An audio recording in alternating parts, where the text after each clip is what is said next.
Let's go to the NBA here. All right. And do we have the sound of Monty Williams last night?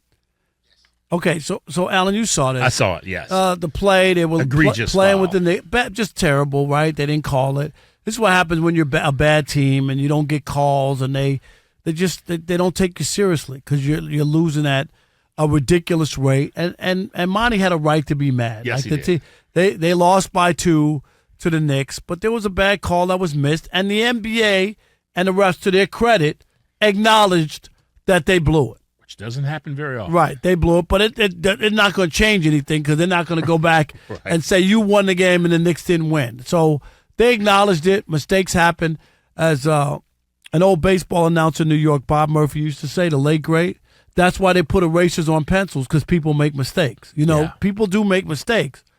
But here's Monty Williams, not a happy camper after the game last night. The absolute worst call of the season. No call. And enough's enough. We've done it the right way. We've called the league. We've sent in clips. We're sick of hearing the same stuff over and over again. We had a chance to win the game, and the guy dove into Asar's legs, and there was a no call. That's an abomination.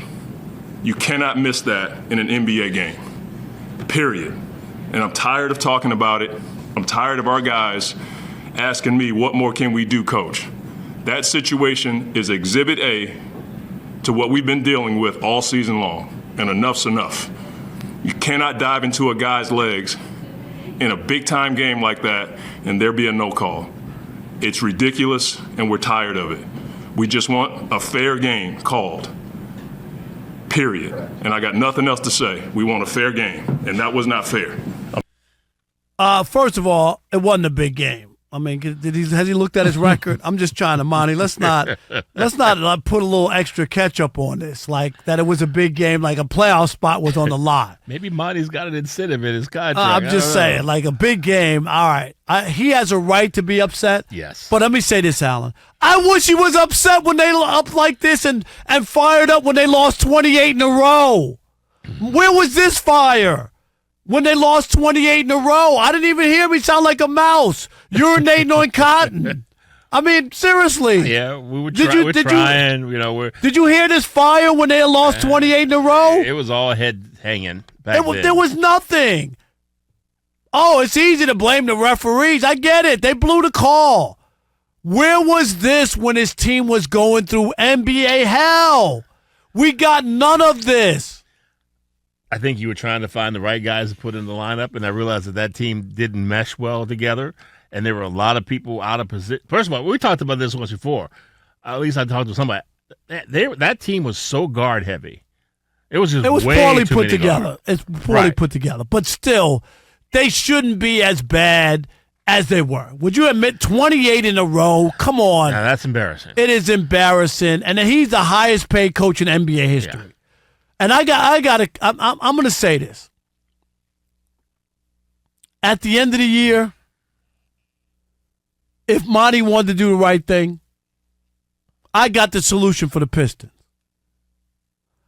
Monty Williams should step down as coach and void out the rest of the years of his contract. You know that's not going to happen. What? No, that's not going to happen. Alan. Not going to happen. Alan, for what they have and what's happened and transpired this year, that would be the noble thing to do is say, my bad. You paid me for this year. It was a disaster. Here's your money back. I'm talking about the upcoming years, not what this past season. Chip Kelly? And step away. Yes, right? Yeah, and step away. And I got a better one for you. He shouldn't be the only coach who does it. Gregg Popovich should do exactly the same thing. No mas. Retire. Wow. He just signed a contract extension. Give his void out. One of the legendary do coaches of the game. Void out of the contract and say to the Spurs and to their fan base, no mas. I'm sorry. My bad. I'm done. How do you get a generational talent in Wemby and you're worse than you were when before he came there. Okay, but every generational talent doesn't automatically mean wins. Allen, name me another great player, all right, Yeah. who lost 18 games in a row at any level. Okay, at any level.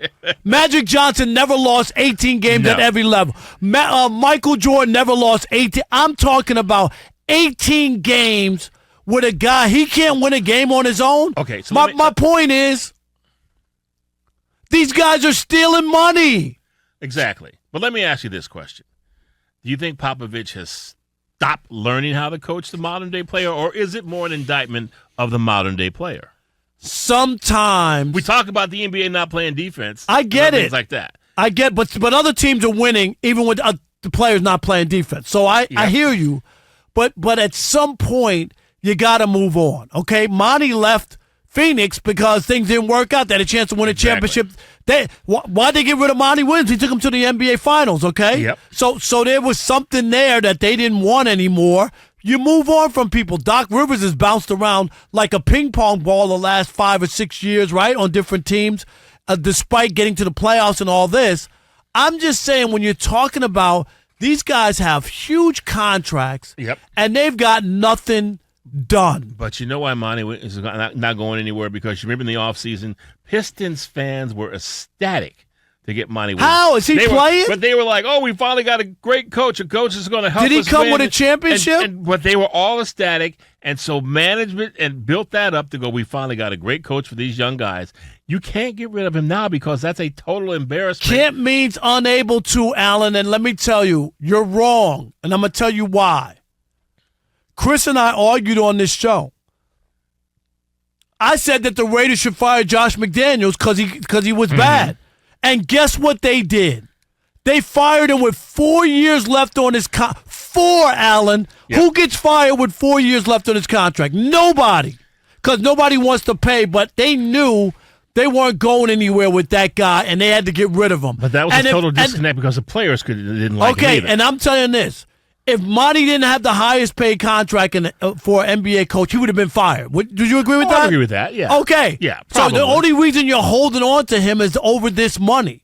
That's why I'm saying Monty and Pop should do the noble thing and just void out their contract and walk away. Just walk away, and then we could say, as they walk away, you remember in The Wizard of Oz, pay no attention to that man behind the curtain. Just walk away. There was some behind-the-scenes thing going on in Detroit that I would love to know about, because early in the season, there were a lot of people who, and even Jaden Ivey kept going, I don't know why I'm not starting. I'm coming off, but I'm a team player, and this is where they want me to come play. I'm coming off the bench. Very nice, and it worked out. Now he's starting, and Jaden Ivey's balling. He's playing really well. So the question would be, well, why didn't you have Jaden Ivey in the starting lineup to begin with? All I'm saying is you should never, ever, ever, ever keep a coach or refuse to fire them based on how much money they're making. Yeah. It's bad for your organization. Oh, it definitely is. When you hold somebody in and you don't want to make a move. That's why I applauded the Raiders, because they already owe John Gruden money. They owe everybody and their uncle money, right, Rob G? How many coaches do the Raiders owe money? Oh, it might be 4. Like 4 coaches, they owe money. Yeah. And they still got rid of Josh McDaniels because they realized he's not the right guy. So you wouldn't pull Monty Williams into a room because this season's been lost for a long time. You wouldn't pull him in a room and say, okay, next year I better see improvement. No, I'd say, Monty, can you void out this contract and walk away? That's not going to happen. You can try to negotiate some deal to buy people me out. Quit. Allen, people quit in life. Yeah, no, that's not going to happen. Not when you owe him that much money. He's got paid this year. He got a free year where he didn't do anything. I can get free several more years, or I can make you pay me. You want to talk buyout? Let's talk buyout. This past year was your buyout money. You think I'm kidding? I'm dead serious. I hear you. That sometimes you got to just say, you know what? This is a bad fit. It was a mistake. You know what I mean? I'm not trying to take your money. You deserve better than this. When's the last time you've seen that happen? I'm just saying. When's the last time you've seen that happen? It's been a while. Oh, right. It's been a while, and it's going to be a while longer. Monty got his money. He got a lot of money. Uh-huh. So, Alan, you would never walk away when you realize that this is a job that doesn't really suit you. Well, I did do that. You did. I did re-sign a new contract, and they wanted me to stay, and I just could kind of it's time for me to go. Time to I'd move had on. enough. Can't deal with Getting some up things at 3 a.m. Yeah, is that can't part of deal it? with some things the way the direction of things are going. Yeah, it's time for me to walk away.